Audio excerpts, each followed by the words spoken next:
शुभेंदु अधिकारी ने अपना पहला बजट पेश किया जिसमें कई बड़े ऐलान किए गए। सबसे खास बात यह कि इस बजट के दौरान उन्होंने मदरसों के जो अलॉटमेंट था बजट का उसमें कटौती की है। इससे पहले टीएमसी के अंदर करीबन 5,700 करोड़ रुपए का बजट अलॉट किया जाता था, लेकिन अब इस बजट को 2,000 करोड़ रुपए कर दिया गया। इसके अलावा एक और बड़ी घोषणा की गई जिसमें सरकारी कर्मचारियों के डीए में 20% का इजाफा कर दिया गया है।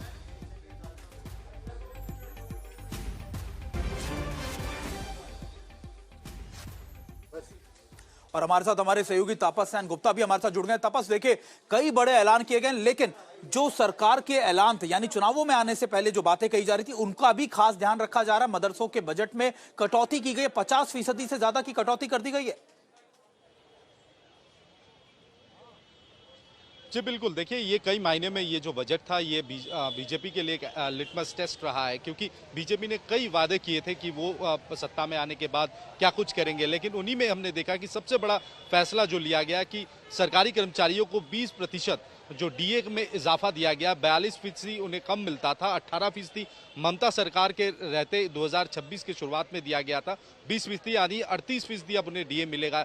ये दूसरा है, उन्होंने साफ तौर पे कहा था, बीजेपी का ये एजेंडा था कि अगर वो सत्ता में आते तो जो जितने सारे मदरसा है, चाहे वो औपचारिक रूप से क्रेडिटेड मदरसा हो या गैर सरकारी मदरसा हो, उन मदरसाओं को पूरी तरीके से उनको जांच पड़ताल की जाएगी। तो उसमें भी हमने देखा कि 5,000 से 2,000 करोड़ का बजट लाया गया, इसमें भारी कटौती की गई है। इसके अलावा अगर आप बात करें तो प्राथमिकता जो है वो वुमेन और चाइल्ड डेवलपमेंट, शिक्षा और हेल्थ, इन सेक्टर्स में सबसे ज्यादा दिया गया है। तो यानी भारत और शुभेंदु अधिकारी ने बाकायदा थोड़ी देर पहले मीडिया को संबोधित करते हुए साफ तौर पे कहा कि ये पश्चिम बंगाल आगे जाकर केंद्र सरकार के साथ मिलकर काम करेगी और जो डबल इंजन सरकार है उसका उस रास्ते पे चलेगी, और ताकि जितने सारे फायदे हैं वो सीधा पश्चिम बंगाल के लोगों को मिले। तो अभी तक जितने लोगों से हमने बात किया, अमूमन लोग खुश हैं जिस तरीके से बजट को पेश किया गया। ये पॉपुलर बजट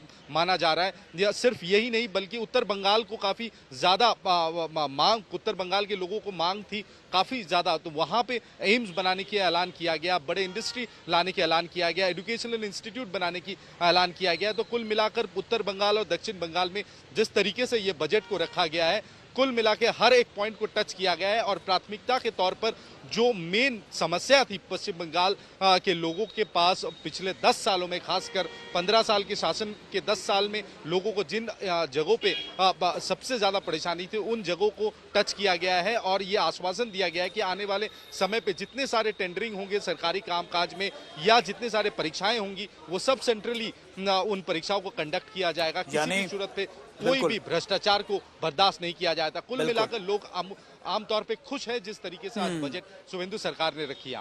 बिल्कुल, यानी विकास कार्यों के साथ साथ खासतौर पे वो फोकस भी किया जा रहा है जो चुनावों में आने से पहले शुभेंदु अधिकारी या बीजेपी ने जिनका ऐलान किया था, जिनको स्पष्ट किया था।